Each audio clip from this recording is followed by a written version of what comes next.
Bienvenidos a un nuevo episodio aquí en Si lo cogía podcast. Por aquí, Andrés Rufino. Por aquí soy Franklin Zorrilla. Feliz noche, ¿cómo están? ¿Qué más, bro? Aquí estamos una vez más. Arrancando con todo. Hoy tenemos un episodio bastante interesante, bastante controversial, pero súper excitante, podríamos estar ya hablando, ¿no? Claro que sí, y sobre todo porque es como que se cumple esa fantasía o ese deseo de que la gente quiere preguntarle cosas al psicólogo. ¿Acerca de? De todo. Pero hoy, acerca de... Del sexo. Así es. Hoy este es un nuevo estilo de episodio en donde buscamos resaltar preguntas y respuestas para que tú también te disfrutes la perspectiva de cómo un psicólogo responde a algo que le consultan, y lo vamos a hacer dentro de una temática. Así que se viene esta gama de episodios que... ¿Qué piensas cómo van a ser ahora este estilo de episodio de Pregúntale al psicólogo? Mira, lo que más me llama la atención es que podemos rescatar bastante contenido informativo aquí, transmitírselo a las personas y por otra parte también nosotros mismos cuestionarnos la manera en cómo podemos estar abordando este tipo de episodios. Lo que le queremos preguntar al psicólogo siempre, o lo que le preguntaría a mi amigo que es psicólogo, eso lo podemos estar llevando a cabo mediante este episodio. Muy bien, así que dicho esto, el episodio va a tener un formato de preguntas. Yo le voy a preguntar a Franklin, Franklin va a responder y Franklin me va a preguntar a mí, yo voy a responder y vamos a complementar respuestas si es que queremos o si es que es necesario. Esperamos que más adelante sean ustedes los que nos manden preguntas y nosotros abordar temas relacionados a las mismas. Totalmente, así que vamos a partir entonces diciendo que qué importante es el área sexual en la vida de las personas, ¿no? Uh-huh. Ahora, ¿hablándolo como identidad o hablándolo desde la práctica sexual, desde el sexualizar? Claro, yo digo que desde todo, o sea, siento que la esfera sexual, incluso desde la génesis, desde el crecimiento, desde la autoexploración, desde el reconocer mis partes erógenas o mis zonas erógenas, ya también me hace relacionarme de una forma distinta con el mundo. Entonces, incluso el sexo en la infancia también es importante, pero no llevado a la perspectiva adulto de consumar un acto sexual, sino cómo ese niño o niña cuida sus partes erógenas, cómo las cuida del mundo, qué le enseñan en la familia, porque siguiendo mucho en la volada, como que el sexo está muy presente en todas las etapas y se vienen las preguntas. Bueno, dale pues, sin miedo. Sin miedo. Bueno, Franklin, dime un número del 1 al 25. Ok. El 7. Ajá, mira, el 7. En la 7 tenemos una pregunta muy interesante que dice: ¿cómo manejar los diferentes niveles de deseo sexual dentro de la pareja? Coño. ¿Cómo manejarlos? Yo creo que parte de cómo manejarlos es comunicarlo. Una vez que tú lo sientes, poder compartírselo a la pareja desde ese mismo nivel de intimidad que existe, ¿no? Y por otra parte también ir regulándolo en base a lo que te presente también la pareja. A veces no se trata de que las cosas o de que el sexo en este caso, o el deseo, tenga que ser mucho o tenga que ser poco. Yo creo que lo va graduando la pareja en cuanto a su dinámica. Claro que sí. ¿Qué opinas tú de eso? Yo pienso que es heavy porque ¿qué pasa cuando no quiero tener sexo? ¿Qué pasa cuando mi deseo es tan bajo que, mira, no me provoca? ¿Y qué cuestionamiento puede llegar eso a la pareja? ¿Me desea, no me desea? ¿Qué pensará? ¿Me atreveré a preguntarle? Entonces, como tal vez no me atrevo a preguntarle, ¿cómo yo se lo puedo expresar? Y yo diría así como que, bueno, yo siento que es importante transparentar el autoconocimiento de mí. Por ejemplo, hay personas que les gusta hacerlo más de día que de noche, pero nunca lo dicen. ¿Me entiendes? Como que no sueltan esa receta. Para mí el transparentar el deseo también tiene que ver en decir qué es lo que me gusta, qué es lo que me prende, qué es lo que me es erótico de la otra persona, para ver qué se estimula y cuando en verdad quiero dormir y no es que pase nada malo.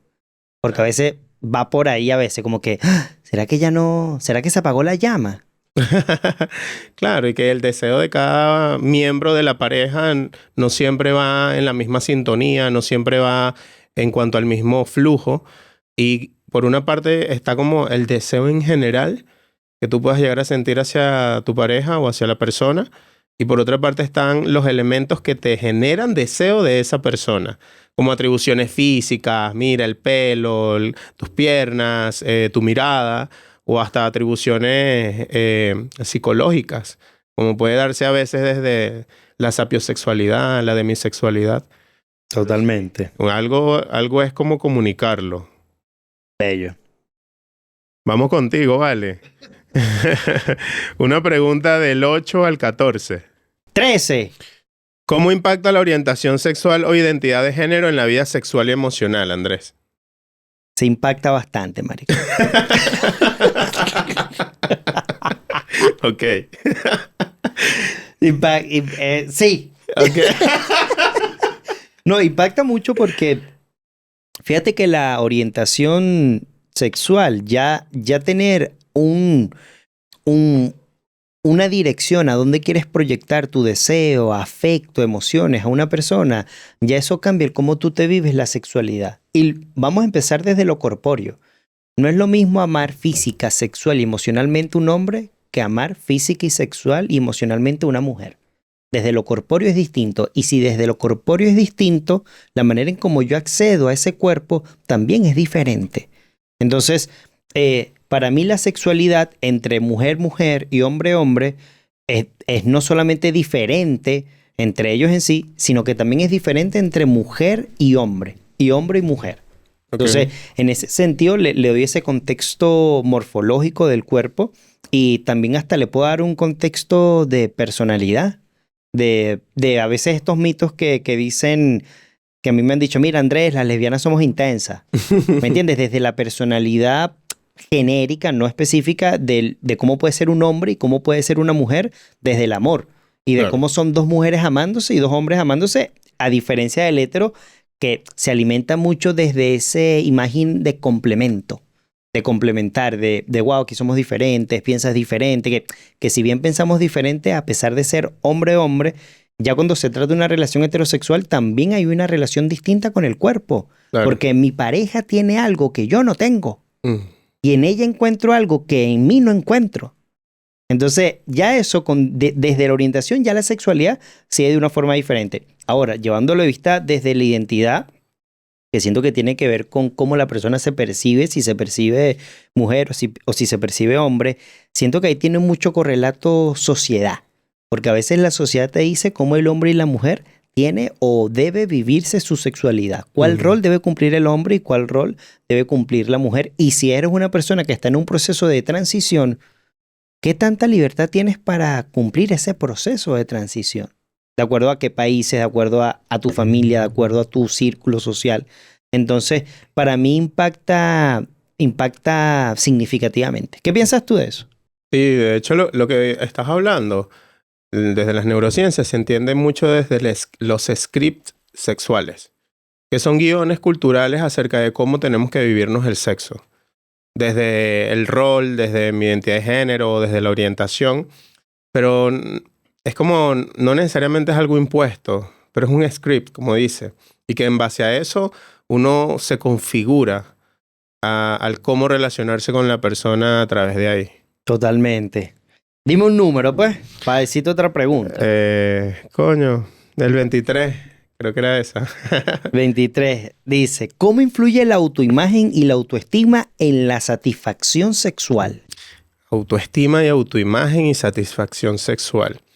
Sí, creo que la autoestima es aquello que nos permite poder sentirnos con la capacidad de sentir o con la capacidad de ser consciente de lo que yo quiero, de cómo lo quiero o de lo que puedo llegar a intentar más allá de los complejos que uno pueda llegar a tener, de lo que uno se permite dar, de lo que uno se permite ofrecer a nivel sexual, y que en base a eso, en base a ese fluir y en base también a esa conexión que surja con la otra persona, llegar a un punto en que la satisfacción sexual es el canal para aquello que estas dos personas están formando.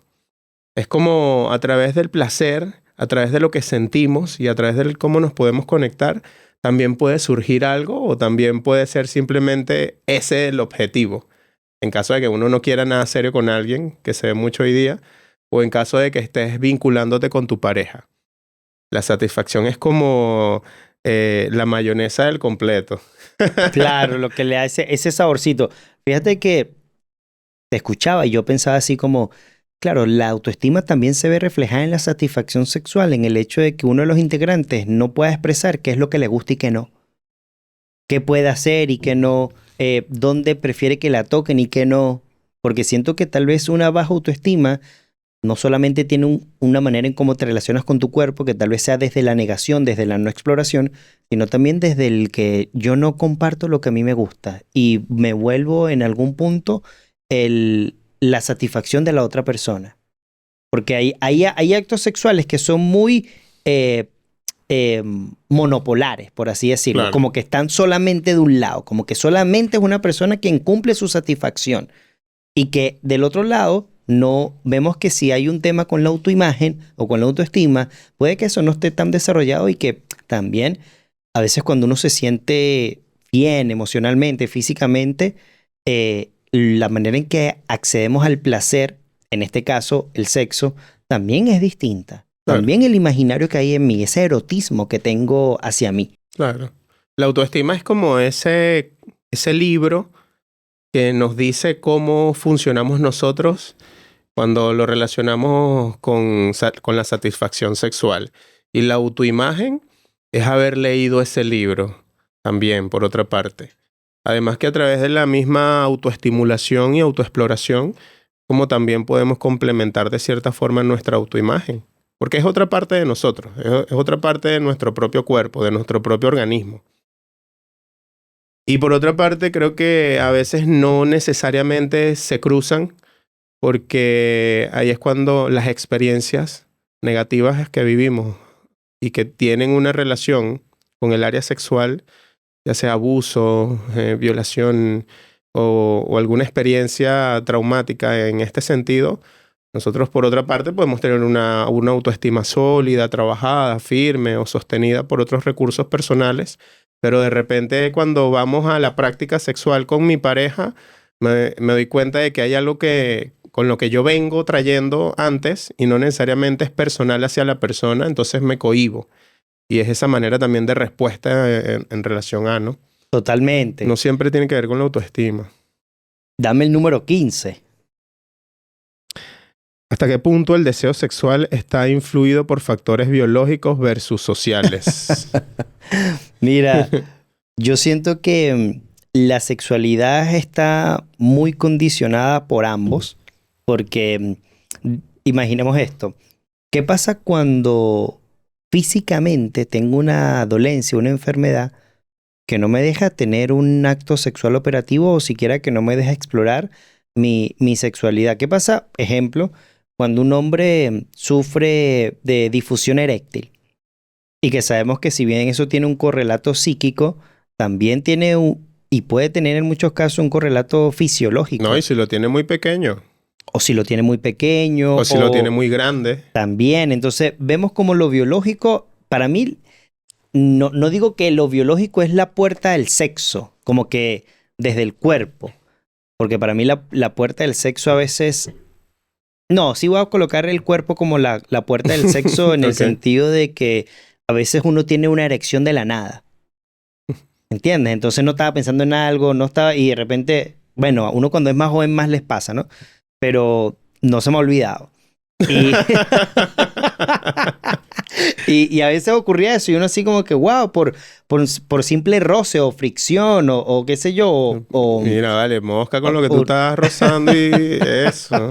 Entonces, eso es lo biológico. Y lo social regula lo biológico, ¿me entiendes? Como que lo social, para mí, que es importante, te dice dónde debe y cómo debe vivirse la sexualidad.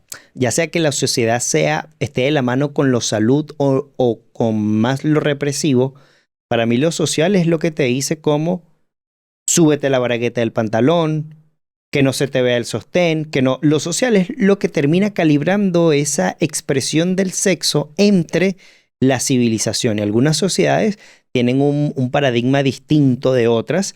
Entonces, para mí influye demasiado porque no es lo mismo haber nacido en Afganistán que haber nacido en Brasil. Claro. Yo creo que el sexo es algo instintivo de nuestra especie, de la misma naturaleza, de la misma vida. O sea, cualquier especie busca reproducirse de alguna u otra forma y la manera en como lo hacemos los mamíferos, pues es especial. La manera en como la hace el hombre, como que el ser humano la ha diversificado, la ha transformado, pero fíjate que en todo lo que está relacionado con nuestra propia historia como especie, siempre ha estado demarcado y ha repercutido en cómo ha crecido o ha evolucionado la humanidad.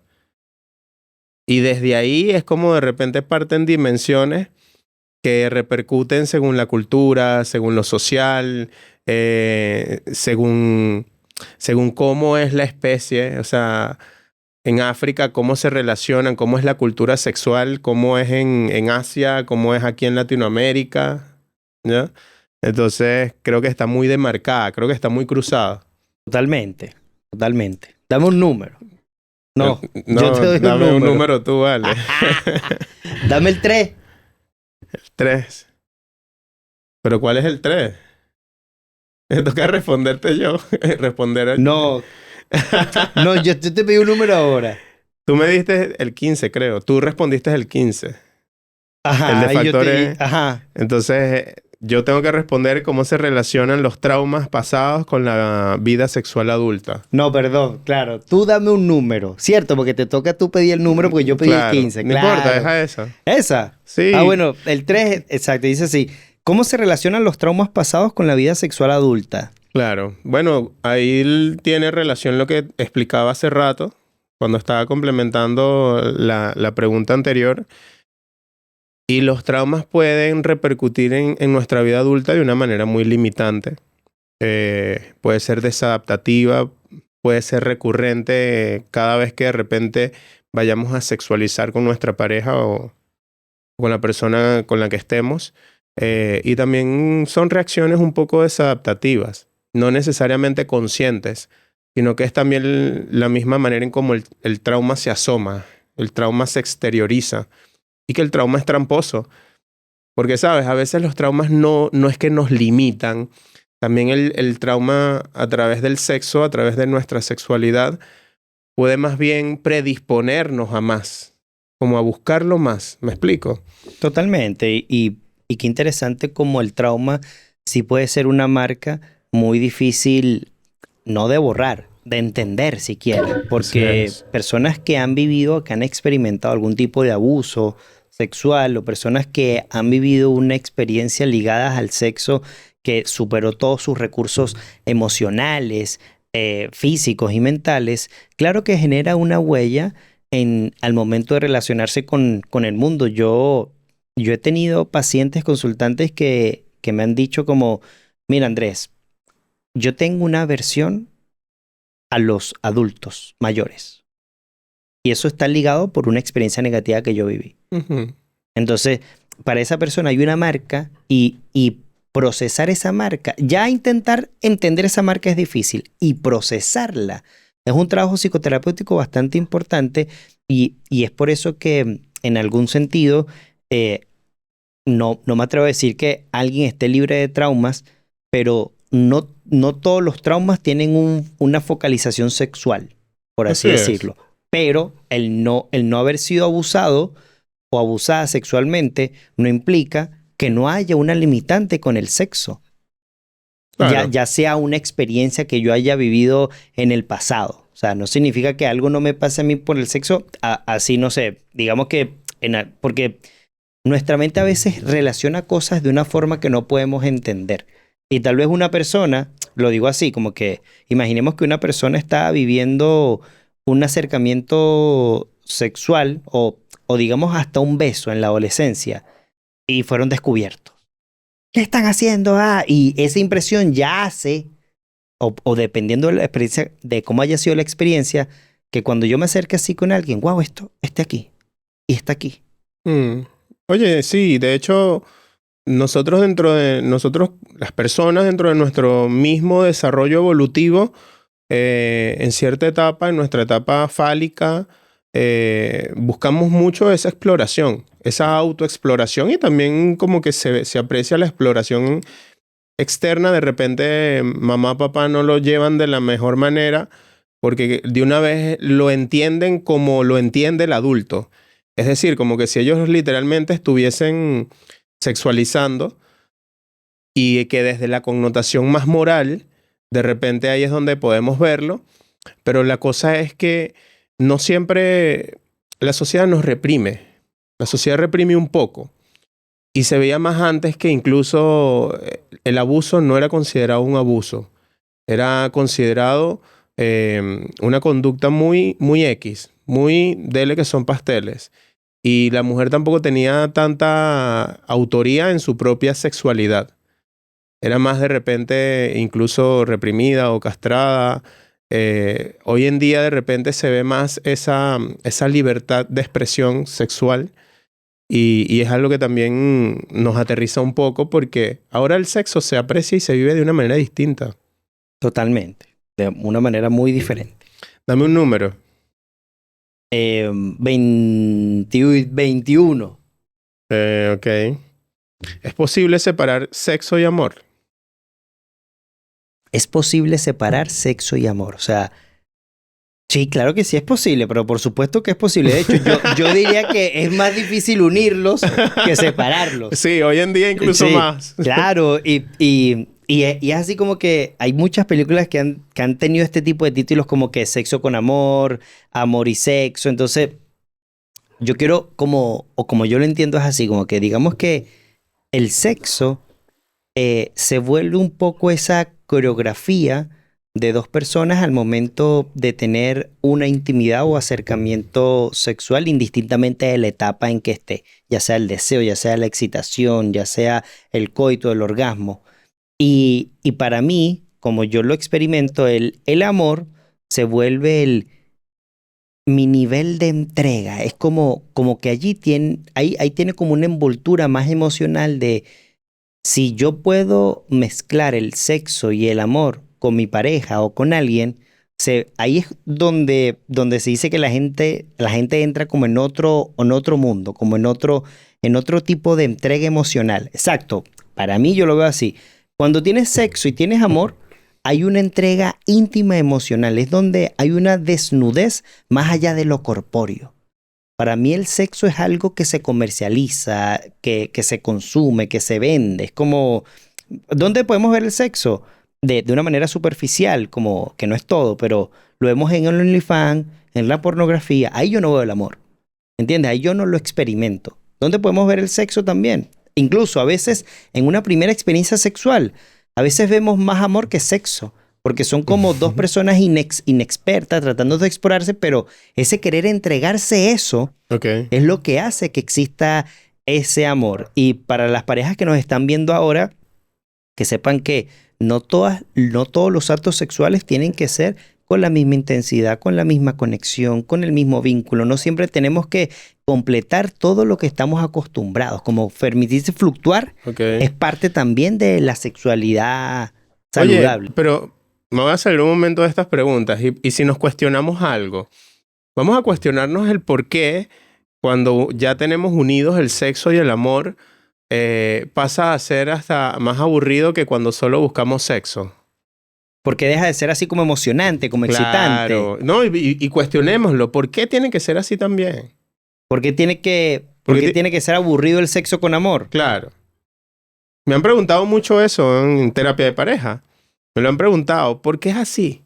Y es verdad, ¿por qué tiene que seguir siendo así? Es una realidad, es una normalidad, es algo que incluso nosotros buscamos ya masticar y comprender cuando ya estamos en pareja y conectamos sexo y amor. Mira, yo digo así como Pero que, coño, démosle más fuerza a eso. yo digo así como que, así como no tengo el mismo deseo sexual para mi pareja todos los días, yo me atrevo a decir que tal vez no todos los días esté conectado amorosamente con ella con la misma intensidad. ¿Qué pasa cuando duro 12 horas trabajando en la calle y nos hemos hablado por teléfono y por WhatsApp? No le he visto, no le he olido, no le he tocado, no le he escuchado. ¿En verdad yo voy a estar tan conectado amorosamente que haber pasado, no sé, un fin de semana juntos en donde nos vimos, jugamos, nos reímos, nos reconocimos? Como que la gente cree que el amor está al 100 y el sexo es el que fluctúa, y para mí ambos fluctúan también, de acuerdo a lo que emocionalmente cada uno experimenta. Porque pasa que, y por eso cuando escucho tu pregunta, yo digo como, para mí eso me suena como que a veces el sexo y el amor es visto como algo monótono, como que Es pasa a que la es visto, es monotonía. que es visto así. Y, Ajá. y por eso mismo yo me lo llevo a cuestionar. Y yo comprendo el punto, la dinámica y que mientras más incluso uno cansado o construida la familia tiene, de repente se le da El tiempo, menos espacio, estimulación a energía, esta área de nuestra claro. vida. Pero yo lo cuestiono así como en modo de reflexión. Coño, vamos a salir un poco también de ahí. Como que vamos a salir un poco de la monotonía y de repente lo poco que invertamos en esta área de nuestras vidas, metámosle más sabor. Claro. Como que el espacio al menos disfrutémoslo más. Sí, estoy de acuerdo. Dime tu Em, número ahora, ¿cierto? sí. Ya. El 10.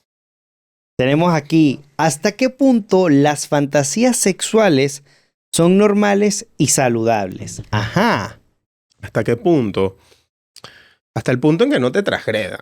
Y que no generen también una alteración o salgan de, más allá de salir de lo cotidiano, de lo normativo, de lo estipulado, del script sexual que estábamos hablando, que no transgreda tampoco al otro y que de repente no sea insoluble para tu vida. Pero tú puedes tener el fetiche que tú quieras, puedes tener la parafilia que tú quieras, siempre y cuando recomendable, ¿no? Al punto en que ya sea normal, no transgreda ni tu integridad ni la de otra persona. Claro, ese es un punto de vista saludable, desde respetar los límites del entorno. Fíjate que yo le agrego también otro punto de vista, y es como, ¿qué pasa cuando siento culpa de algo que deseo o imagino? ¿Entiendes? ¿Qué pasa cuando una fantasía sexual me genera como una sensación de, no, esto no está bien, yo no debería pensar esto, yo no debería hacer esto? Como que, ¿me Ah, entiendes? esa es la Como, pregunta anterior. no, Claro, fíjate esto, pero démosle, mira, es como, porque ciertos temas sexuales todavía son tabú, incluso en las sociedades modernas. no. Pero, dale, ve. Yo, yo te decía como que para mí una fantasía sexual no solamente es no saludable, que claro, cuando respetas el límite del otro, sí, sino también es un contenido importante, el erotismo mental, esa fantasía, ese imaginario que yo tengo que me erotiza, siento que es importante, pero para mí es saludable cuando en verdad estimula un proceso de desarrollo y de exploración en donde tú estés conectado. Y la persona con quien estás también está conectado. Porque, ¿qué pasa cuando una fantasía sexual en verdad raya en una anormalidad? En verdad raya en un proceso de, tengo una fantasía sexual que a mi pareja no le parece. ¿Me entiendes? Pero esa es la fantasía que yo quiero sumar, y ese se vuelve mi génesis de erotismo. Voy a colocar algo suave. ¿Qué pasa si yo tengo una fantasía sexual de un trío y mi pareja está negada a eso? Y yo, wow, le sigo dando fuerza a esa fantasía sexual. Mira cómo mi imaginario, no llevándolo a lo patológico, llevándolo a la relación de pareja, mira cómo mi imaginario se aleja de mi realidad. Y cómo eso puede impactar en la satisfacción sexual. Porque al final yo no estoy pudiendo cumplir mi deseo en pro a conservar mi relación de pareja, y eso es un juego que hacemos todos los integrantes de la pareja. Bueno, y ahí es donde yo te digo que si no transgrede, Ujú, claro. y claro, gracias a eso tenemos nuestra capacidad de racionalizar, de pensar, de decir, ¿sabes qué? Yo decido no hacer esto o yo decido esto. Pero a veces incluso el racionalizar te lleva a, yo voy a hacer esto. O no es suficiente a veces el Exacto. racionalizar. Dime un número. Eh, No, yo te digo un número a ti. Claro, porque tú Ok. dijiste el 10. Ok.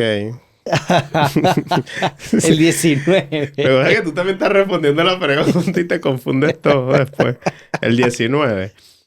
¿Qué técnicas o enfoques psicológicos ayudan a superar dificultades sexuales? Coño, hay muchas. Pero dale. Hay demasiada. Mira, yo siento que la primera técnica, dependiendo de qué dificultad sexual, ¿no? Exacto. Dependiendo de qué dificultad sexual se aplique la técnica, pero una técnica que yo siento que sí es importante es la visualización. Para mí, en cuanto a la sexualidad, la visualización propia, para mí es como es el primer paso, porque yo primero lo digiero conmigo antes de digerirlo con mi pareja. Ejemplo, imaginemos que la disfunción sea eyaculación precoz. El ejercicio de visualización busca, en este caso específico, tal vez imaginar un acto en donde dure más, donde tú puedas imaginar un, un, un, un proceso, un acto sexual mucho más operativo. Porque a veces el eyaculador precoz ni siquiera él mismo siente placer. A veces él mismo también se frustra consigo mismo por tener esa disfunción. Entonces la visualización para mí es como, ok, lo quiero hacer real en mi mente, lo quiero internalizar en mí para, para poder tenerlo. Esa es como una de las primeras que yo recomiendo cuando se trata de esta específica. Ok, bueno. Claro, dependiendo de lo que esté ocurriendo, poder trabajar en base a, desde ciertas técnicas, desde ciertos recursos, también desde esa capacidad de ser consciente de nuestro propio cuerpo, de lo que sentimos. Eh, y claro, también agotar otras posibles patologías a través de otros especialistas. De repente, en el caso del hombre, ir a un urólogo a ver qué onda. Un sexólogo también. Claro, un sexólogo, un endocrino, para ver si es algo también más de salud. Como abordar todo eso. Ah, mire, es psicológico. Llaman a Andrés. O acá. Dime un número. Coño, vamos a darle a la 25, a la última. Dice, para cerrar, si tuvieran que dar un consejo sexual universal, ¿cuál sería? Sientan, dense la oportunidad de sentir, dense la oportunidad de conocer su cuerpo, de conocer lo que les gusta, de buscar ayuda profesional si sienten que hay algo que me ha estado afectando y no sé cómo resolverlo. Eh, y pues también atreverse a explorar lo que quiere, en este caso tu pareja, lo que quiere tu esposa o lo que quiere la chica con la que estés saliendo, a tener ese juego, ¿no? También explorar bastante respeto, bastantes como parámetros y por otra parte, coño, hacerlo frecuente. Si yo pudiera, si yo fuera un médico, yo le diría a los pacientes que necesiten esto, vaya y busque a su pareja y tengan mucho sexo porque desde el psicólogo les digo, esto es un recurso que de repente no se le da mucha fuerza, se le da más ojo desde el placer o desde el tener que cumplir, pero mira, a través de el sexualizar con tu pareja o de la autoestimulación, tú contactas con la oxitocina, la hormona del placer, del apego, y a su vez esta estimula la serotonina, que es la del estado de ánimo, que es la de nuestra vitalidad. Entonces fíjate cómo estimular un área en nuestra vida puede aportar a otras áreas de nuestra vida como nuestro estado de ánimo. Por eso uno queda bien ligerito. Después del acto. ¿Qué le dirías tú? Yo recomendaría que no vivieran una sexualidad desde el secretismo. Como que siento que hablar del sexo con alguien, con un especialista, con alguien de confianza, con quien ustedes crean y quieran hablar del sexo, es importante porque a veces estamos muy perdidos en cómo yo pudiera explorar o experimentar mi sexualidad. Y cuando yo puedo hablarlo, ya sea desde un enfoque clínico, profesional, o ya sea desde un amigo, de alguien íntimo, allí se vuelve como un mundo en donde yo no solamente puedo liberar esta tensión emocional o dudas que tengo de esto, incluso hablarlo con mi pareja, sino que se vuelve como un canal en donde puedo soltar un poco más este proceso de tensión, porque muchas personas viven el sexo muy desde lo conservador y a veces lo conservador es no lo hablo, no se habla de esto, no se dice de esto. ¿Y qué pasa si eso está haciendo que existan problemas o que exista una no satisfacción sexual? Entonces, Mm. mi recomendación va por allá. Eso. Sí, yo creo que también regularlo, ¿no? Porque así como de repente hay un porcentaje de personas que se lo viven desde el cohibirse o desde el poquismo, también hay muchas personas que se lo viven como desde el saturar un recurso. Y que a veces el sexualizar también está involucrado con el cómo regularme emocionalmente. O, por ejemplo, la masturbación, que a veces puede ser un problema de pareja o no, o individual, personal. El consumo de pornografía de repente. A veces el exceso se le puede dar otra connotación y esto puede ser un poco disruptivo cuando estamos hablando de pareja o incluso, ¿qué pasa? Que para regularte tienes que masturbarte. Que ojo, fisiológicamente es algo que sí, que funciona. Claro, Ya, pero por el todo lo hábito es que, lo que lo vuelve... exacto, por todo lo que deliberamos, por con todo lo que también votamos y todo lo que también internamente, químicamente regulamos. Pero cuando es un hábito, epa, ¿qué tanta frecuencia? ¿Qué tan funcional? ¿Qué pasa aquí? Y ahí es Sí, donde podemos recurrir a la ayuda profesional. yo creo que estamos listos por hoy. Sí, vale, muchísimas gracias por apreciarnos, por escucharnos. Si tienen alguna pregunta, no se limiten a hacerla.